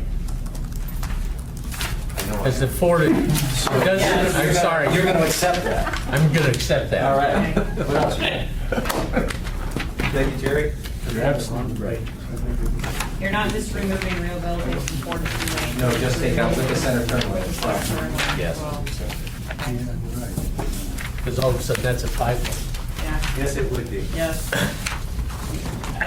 All right, so moved by Mr. Manson, seconded by Wilbur. Do we have any opposed? All right. So you're opposed to only one of them, so that's my feeling. That is true. So the question is, whether we should do it separately. What's the question? Which one were you opposed You can to? just go through it with both of them as here, and he's opposing it. Yeah. That's just opposition. Yeah. Well, I'm saying is if one's fine and the other's not, if we're okay with. Find out. Yeah, well, I guess we could do them both. Stephanie, I can put a clarification in the minutes that is, Okay. The intent was- I was gonna say, we can just go through, I know I could ask you on one and then the other, so. we can- So if you wanted to amend what was just approved, what would you? if you're going to, that's already been passed. So it's part of the motion. If you want to amend something else, that's part of Huh? that. Just do another amendment. Okay, We have move to, we voted, did we vote on the vote again? We are starting to vote on both of them together, and I think we should just go through that was the original motion and then see. If it fails, then we can go back and, When I go through the vote, can I do it separately and add them on one and the other, or is it just the whole motion? The motion was both of them. Together. If they wish to clarify that their real concern was the second one. Madam Chair, I put it withdraw in my writing. motion to combine, or Jerry, no, listen, it's gonna save time. I'll withdraw my motion. I'd substitute motion. It would be to approve the recommendation on project 112. Second. So moved by Mr. Hanson, second by Mr. Morris. Any opposed to 112? That's That's the one that doesn't include the coverage. Correct. No comment. No comment. It's a muni project. Cool. Okay? So you're- Cool. Any opposed? Okay, none opposed. So hearing, we are okay with amendment H, project 1 and 2. I move that we, with the recommendation of, we have to go back. Excuse me, but on the previous one, 112, we didn't say to take out the center turn line. was it our request? Is our. It wasn't? Okay. It's not in that one. Okay. I recommend that we proceed, approval of, for project 121, do we have to take out the center turn lane? Yes. With the removal of the center turn lane. Second that. Hanson, second by Over. Any opposed? They're opposed. We'll go to the vote. Ms. Warren? Opposed? Ms. Yes. Wilson? Yes. Yes? Yes. No, I didn't even go for that one. No. Here, no? I'm saying yes. Yes. Yes. That was 7-2. Way to stick up for Ken, Jennifer. Thanks, Jennifer. You want to make a motion to get rid of it? Don't you dare. Let's go. Modification. I get where you're coming from. Yeah, I understand. Okay. Next amendment, Madam Chair, table 7-7 on page 744, the addition of a new transit project to the long-term list. This is intent to restore service, local bus service to Shugaikiki River. A couple years ago, I believe Route 77 and 78 were eliminated due to the budget cuts. Feeling was, at least by the chair of the assembly, was that with the fact that Eagle River's growing so fast, eventually they're going to need to restore bus service out there to accommodate the increase in the travel demand. So this adds a new project 825 to the long-term list. The cost estimate is zero because, according to the transit director, the existing bus fleet is capable of handling the additional routes. So that's what we have here. Okay. Any questions or comments from? Chair, I'm sorry, but I've got to go. Thanks for the support, Jerry. Yeah. Any questions or comments from the public? And That's full. not yet. I'm sorry, Stephanie, did you quickly go to public comment? Yes. Thank you. It was fast. Who was the second? It was. I'll second it. Go ahead. Any opposed? Hearing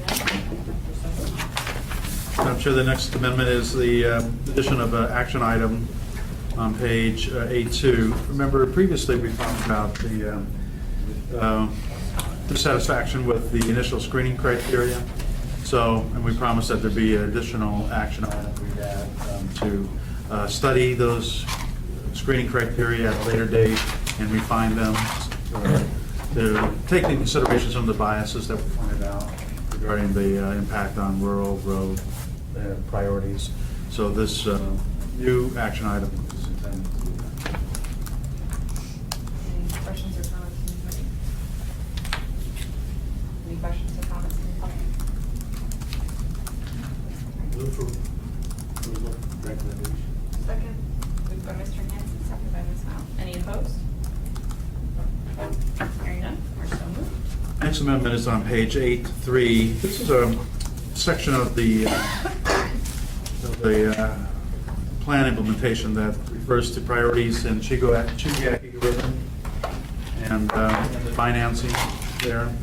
The concern in Chugaki River is that they have their own local road service area, and that road service area is responsible for setting priorities for maintenance and spending money on maintenance. So they would like some influence or some input into the road design and some upfront agreement as to what the cost estimates for the maintenance, probably involving landscaping on as well as sidewalks and trails, so that they can agree upon it before their design is implemented.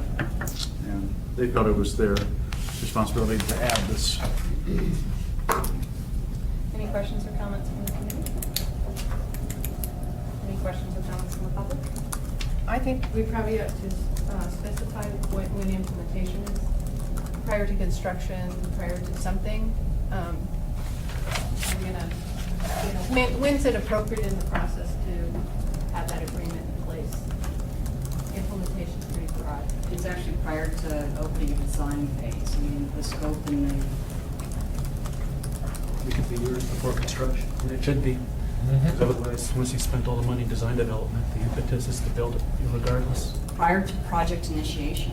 Are you gonna know, but you aren't gonna know at that phase what your maintenance costs are, because you won't know what your facilities are, right? If the question is a pathway, for example, and if the question who's going to maintain it, that ought to be determined. I agree, I'm not sure. Stephanie, Ken or Jerry, in the current municipal city agreement on design review, isn't there a step in there, or Jerry, we would have known this, that the commitment for comments on the maintenance prior to either at 65%, we know what that's going to look for before there's an agreement on the maintenance or some conversation about the maintenance before it gets to right-of-way utilities and construction. It's in the design phases, and is it not, Ken? I think. It varies on the type of project. Oh, okay. Okay. I mean, that's the agreement between the union and, I mean, the state and us, and I think it's, you know, it says something on there, but this is referring to specifically to having Subursa have a say in whether they want that project out there. Because they're going to be maintained.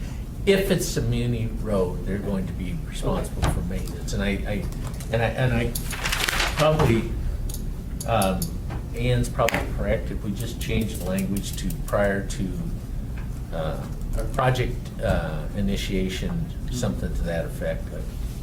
Because we don't want to spend money on design and then have them decide not to. So should we say prior to design development? Or Yeah, do we- that's fine with me. Prior to environmental document for us. So project initiation. Prior to project initiation.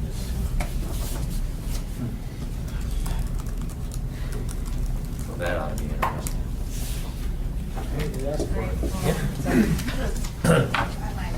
It really should be an activity, before it gets funded. Yeah, it's part of the scoping of the. All right, so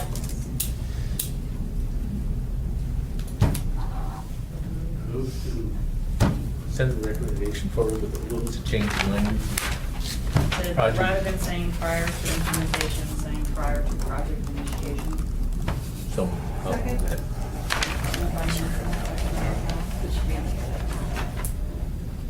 Any opposed? Hearing none, here's a vote. Next amendment, Madam Chair, is the page 8, bottom column is, originally they recommended put on A3, but POC recommended moving it more appropriate to put it under a bullet on page 8.6 under transportation system policy. And the new bullet would read, significant sections of Sugaki River still require sub-area transportation plans. Again, a longstanding concern out there is that large tracts of undeveloped land need to have sub-area transportation plans done. And we have that in a number of places in the plan, but they wanted to have a specific action included in the plan. So this is a new action. Yes. Any questions or comments from the board? Well, rather it's a policy. Sorry. Paper. Any questions or comments? This recommendation is different. So moved. Slightly. And the POC, oh wait, there's. POC recommendation. Madam Chair, this has come up before. Is that an assumption then that the AMATS would fund those studies? Because we've had a real problem trying to fund those special studies. I don't know if it defines where the, it Can can come from any. I know. Madam Chair, you'll notice there's a project in the both the short and long term, which has a list of different miscellaneous type of projects. We included that in that list. And there's $6 million in the short term, $6 million in long term.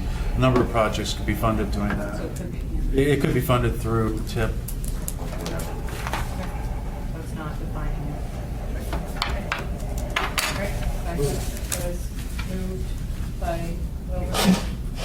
second. Seconded by Nancy. Any opposed? Hearing none. The last thing. Madam Chair, another bullet, another one related to Chugackiga River. The original recommendation was again to put it under A3. POC recommends that it go under A12. I'm sorry I didn't mention this earlier, but both the last one and this one, POC recommends slightly different language from it, just to clarify. So the language that POC is recommending here to be a bullet to put under the policy recommendations on A12 are on the last column, and it reads as follows. Recognize rural neighborhoods in Chugackiga River and hillside that may not desire amenities such as lighting, landscaping, and non-motorized pathways on both sides of the roadways. The feeling is, of course, there are rural areas, can't be subject to urban standards, basically. Any questions or comments from the committee? I guess the only comment I had is, we've got Title 21 that dictates what the amenities are on roadways. How does this interrelate with that? I don't know that this would have any standing. Huh? I know it, I wish Jerry hadn't left. I'm not so sure that there's, I don't know if this is really or making this. It doesn't say It is a policy anything. recommendation, it says to recognize the rural neighborhoods. I think, I don't think it's Yeah. really making a change in, you can't make a change, well, we can make a change in the requirements, but it requires a rewrite of Title 21. But there are processes that are followed, such as variance and everything else to go around this, but I don't know. and I guess these are enough weasel words here, just recognizing these areas may not want those, but it doesn't mean squat. And typically, they're talking about their neighborhood roads, which are not in the RTP or NTP. Well, but those are subject to Title 21. So I'm going to move to approve, well, I can't. Well, we can, yeah, great. Any other questions from the committee? Any questions or comments from the public? Madam Chair, I think it would be good to clarify that it is in Title 21, because right now we're reviewing that, where people are talking about the rural feel of an area, and we have to we keep having to go back to Title 21 and reminding people that it's zoning that is important, not just the rural character or nature of the road and the adjacent zone. And this might give people, it might mislead people and let them feel like they have more clout.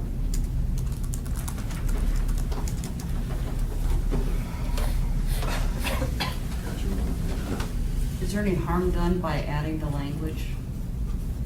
Really? I don't think so. I mean, it's not exempting, you can't exempt people from code.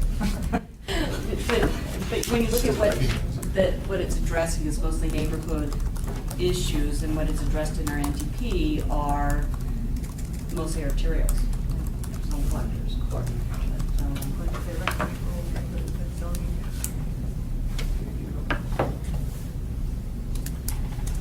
I don't think it would, I mean, I don't think adding anything about zoning will really add anything to the state. I don't know that adding anything's gonna, because it just says it recognized. Yeah. Okay. They may not desire these. Yeah. That's all it says. That's all it says. So, They want to be recognized. I, Move to amend with the POC recommendation. second. Okay. Moved by Ms. Howe, seconded by Gold. Ms. Whitt and Mr. Hanson. Are there any opposed? Do we need to extend the time of the meeting? Yes, we have 1 minute to. Move we extend the meeting until we get through next time. Pardon me, we've got a motion on the table we have to vote on first. Yeah. I thought we did. I thought we already had. I asked any opposed. I didn't hear it. Okay. Are there any opposed? No. Okay, hearing none. So Ms. now, Whitt.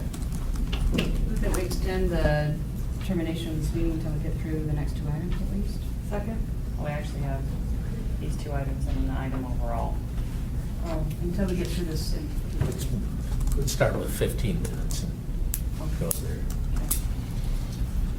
There we go, 15 minutes. Second. So, move to extend the 10 minutes, seconded by Ms. Howe. Any opposed? Okay, hearing none. Let's continue. Number 15. Yes, Madam Chair, on table 8.4, page 8.6, the Assembly recommended adding the sentence to the end of the action item TS-A to clarify how the multimodal standards that are in the, what was the manual, Gary, sorry, highway capacity manual, and make sure that it's clear that there will be different LOS standards adopted for different areas of the municipality of Anchorage. That just clarifies what the intent was in any case. The intent was to recognize differences in parts of the community, so. Like, Probably congestion helps. is acceptable in certain areas. Yes. I guess more acceptable in some areas. More I guess. All right, any questions or comments? Any questions or comments? Hearing none, back to. Move to amend the recommendation. Second? I'm getting ditzy. Any opposed? To recommend the recommendation. Also hearing none, we hear so moved. All right, last one. Last one, Madam Chair, is page 8.7, first bullet, policy recommendation, revised first. There's just a revision in the, to clarify that, again, that, design will take into consideration where appropriate, non-motorized and public transportation facilities. And that won't be applied uniformly across the board in areas where it may not be appropriate, so we just added appropriate. And didn't say within all, deleted all, and added public input so that the people in the can have some input, as well as the designers and municipal and agency people. Any questions or comments? Any questions or comments from the public? Hearing none. Move to amend the RTP to accept the policy recommendation. Second. Any opposed?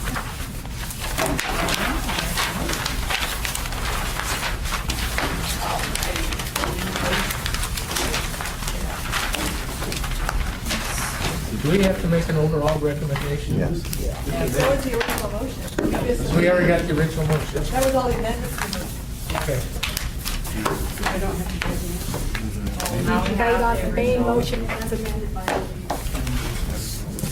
So we have the main motion to recommending the approval of the MCP with all the amendments. Yes, And we that- just that went passed. through and did all the amendments, so we have motion. So are there any opposed to recommending the? I have a question. There's one thing that has occurred to me through this process. I've talked to a number of people about the process we just went through and how much time we spent reconciling Nevada's socioeconomic data with ours in the problems that it caused for us through this whole process. I think we spent at least a quarter of our time on that particular subject. And I don't know whether this is the right time to do this, but I think it would be good for us to make some recommendations about how that process should occur next time we do it, so we don't get it bottled up with that issue. And I think the idea, I emailed you a resolution that I think takes a step in that direction. And the idea would be to establish standardized socioeconomic assumptions that are used in transportation modeling in the region, ideally including Matsu area, that we can all use and all agree upon. And if there are better ways of doing it, if Kabata or some other entity says we have better data, AMATS should consider that. There ought to be a process that they can go through to convince or persuade people that their numbers are better than the standardized numbers that we might be using at the time. But I don't think we should be in a position in future transportation planning when we have one set of assumptions being used here and another set being used here. And I think we saw how that worked through this whole process. We got stuck on that. And I think my personal view is the best time to make that recommendation to the policy committee is now to accompany the recommendation on the NTP itself. But again, I'm just asking what the committee thinks about that.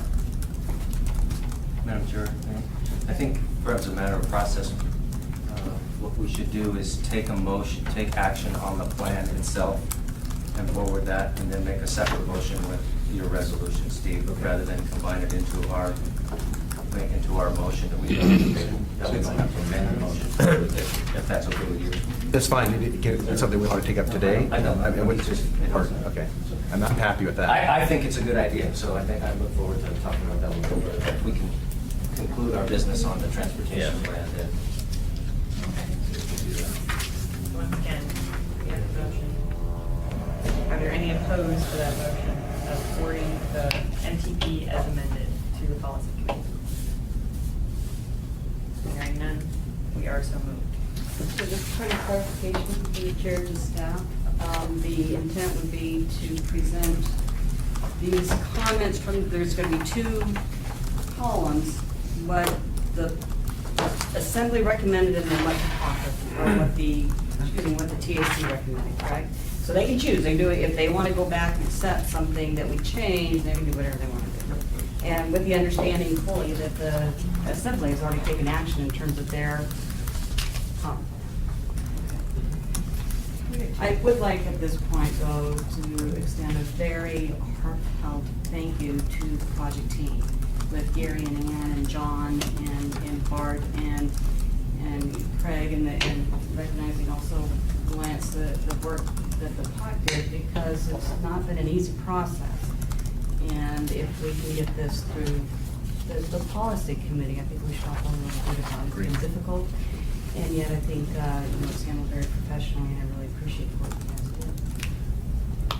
If I could just add, I think being able to work with Judy and Yes. Kevin and others, even if we don't agree on everything and don't agree on the total method, the fact of the matter is that we were able to present both sides of the issue, and sometimes we agreed, sometimes we didn't agree. And I'd also, John or Craig, we ought to send out a thank you to the TAC Plus members that aren't here, because they put a lot of time in it too. This is the 5th one of these I've done, and I said that out loud, didn't I? And, this one here, and Gary, I'll just, when we brought this to the assembly, there were other department directors that were looking at the document, and just the look and the feel of it, where it's like, who did that? And that's a very professional looking document. So compliments to you and to Ann and John for putting the thing together. Not only does it got a lot of good information, it presents itself well, even if it's really thick. So I concur with you, John, for these things. It's like shoveling mud against the tide sometimes. You just feel like you're not going to make it, but you did a good job, so thank you very much. And again, thank you to Judy too, helping us out. Yes. Well, thank you for including me. I think it was really productive. And Jamie, thanks for hanging in there, man. Getting us a lot of comments. So, are we, the resolution? We're gonna take up the resolution, who's turning it on right now? I would suggest, I mean, I think there's a lot of fodder for discussion here, and I would like us to be able to let our hair down in a work session and talk about it without, you know, I'm not sure this is the solution, but I would like I think you're absolutely right, the committee needs to come up with a way to better direct the next effort and to avoid some of the, find a way to make it smoother. And do an expedition. Yeah. Everybody's remembering it. What we're gonna do in 6 months, you know, we won't. All right, so that concludes our business items. Are we good? I would like to recommend that staff do a doodle and figure out a time we can do a work session. I didn't, since it was this, if it's something that is time sensitive. Well, I don't know if it's, I just think it will lose its value, I think, after the MTP is approved by the policy committee. I mean, I think it would be nice if they could at least get this recommendation along with our recommendation. I mean, and there's not much time to do that, but I just feel like it's going to be a little bit lost if we do it later. So But- if we could have a work session to discuss it, and then but then that gets into the whole Well, meeting can notification. it be at least put on their agenda as informational? Yeah. And if we can talk about it together, that's one thing, but at least they can see that what we're working on. Yeah, I think it's, So if you can put what you have as an informational item for the policy committee, it would be a really good first step. okay. Just put draft on the document. Yeah. But, well, I want me to give this to the policy committee. As information, this is what the PEC is working on as a preparation for the next LRTP update, because we 6 have months so much from now. problems. I mean, that's what I recommend, but like you said, put a big draft across it, and it's just information, all it is saying the PEC is gonna work on this, and let them know about it. The info items can be laid on the table, and we can work at a work session and just dress it up. As long as it's on the agenda, I mean. Yeah, but, you just the know, wording. Yeah, just, Yeah. yeah. It's- So we can but discuss it it's then. not, doesn't have to be this, if we have Right. something that's. Well, if we fix it before Work then, session. yeah. Well, if you'll do a doodle. We'll do a deal. Shoot a doodle. Yeah, because I do have some issues or some questions and really want us to talk about it, but I appreciate you taking the initiative to kind of nail down what some of the issues are, how we as an MPO should deal with Are there any other committee comments for the good of the order? Mr. Carr? There's a lot of parents and grandparents here. May 5th, train day, last train day. What is that, Cinco de Mayo? No, well, I can't help it. Yes, you can. You can. I took the train down to in Spinard in the 3-lane road, not the 5-lane. Make a fruit smoothie with the weather, man. What time? Oh, shoot, I think it starts at 9 or 10. Usually we have to run, it'd be the perfect time. I don't have to drive. Just let everybody know, and if they're welcome to attend, May 3rd is our what? 5th construction coordination meeting, where we lay out all the projects that DOT, MOA, and utilities are gonna do for the summer, and see which roads we're gonna tear up and how that is gonna affect it, so. Victor. You're invited, it's 1:30 at the BP Energy Center.